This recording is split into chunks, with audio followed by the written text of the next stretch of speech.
Economist David K. Johnston wrote a great article over at Al Jazeera America where he breaks down some brand new data on the economy from the Social Security Administration. Some of the findings are stunning.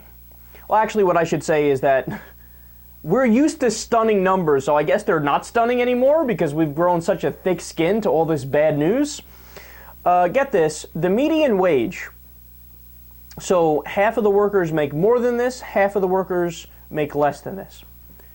Came to $27,519 last year.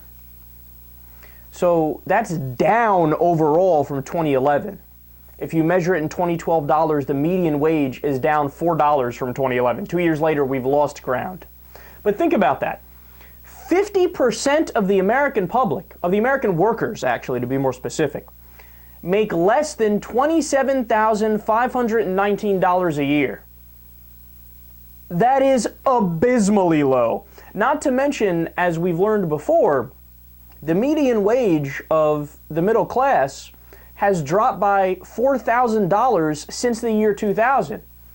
So we've progressed 13 years and we've lost ground economically. The middle class has. They've lost $4,000. Now, according to this piece, quote, while most workers are having a tough time, the Social Security Administration data reveal a dramatically different story at the top of the job market. The number of workers making $5 million or more grew almost 27% to 8,982 workers, up from 7,082 workers in 2011. So let's pause there. Again, the overall data for the American majority, 50% make less than $27,519. At the same time that that's happening, there's about 8,982 workers. There's not even 10,000 people making $5 million or more. And remember, there's, what is it, about 310 million Americans? 315 thereabouts? So only 10,000 of them are really, that well off economically. And people wonder why we get upset about income inequality. Because look at the dispersion. 50% makes less than about $28,000, and there's this little elite group that's making over $5 million, and that little group is growing while the rest of us suffer. Total wages earned by these highly paid workers grew 40%, which is 13 times the overall increase in compensation for workers.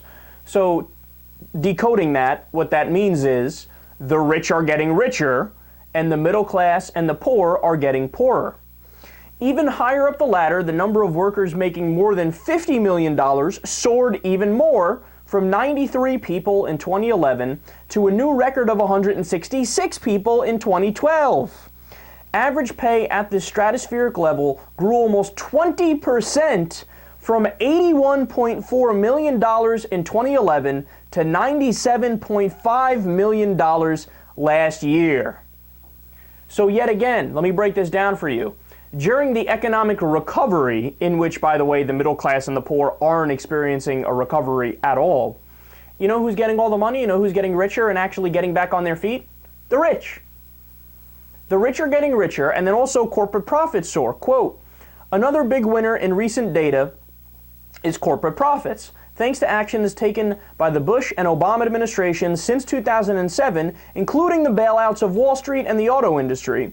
Since 2000, corporate pre-tax profits adjusted for inflation have more than doubled, reaching record levels. So the economy is in shambles, and we're just struggling to get by here. All the new jobs that are being created are private sector low-wage jobs, right, in the services industry. So we're struggling out here, but corporate profits since the year 2000 have doubled. So the productivity of the middle class and the poor and the average American worker has been steadily rising, but all of that money is going to the rich and going into corporate profits. You're not seeing an increase, just they are. So you're busting your ass and you're not getting any of the benefits. So overall, since the year 2000, that's a gain of 121% in corporate profits. Now remember, the way capitalism is supposed to work, a rising tide lifts all boats. And when somebody does bad, everybody does bad. So what we've had is an economy that was crashed by the subprime mortgage crisis and speculation on Wall Street and all these big financial institutions and these investment banks, right? And have they paid a serious price? No, they haven't. In fact, from the year 2000 until the year today, again, they gained 121%. But how could that be when they made bad decisions? They made bad business decisions and they bankrupted their companies, but they're making more money. How is that so? Because, as they explained, we rushed in 2008 and 2009 and gave them this tremendous bailout.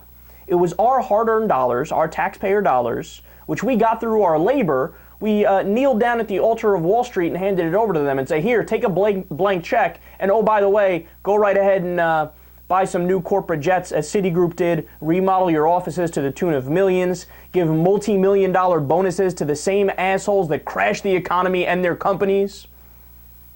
So get this. This means that the growth in corporate profits is 17 times the increase in total wages. So yet again, middle class and poor, no increase whatsoever. We have flatlined. We are stagnating and even losing ground. The rich and corporations, they are making out like the robber barons and the banksters that they are.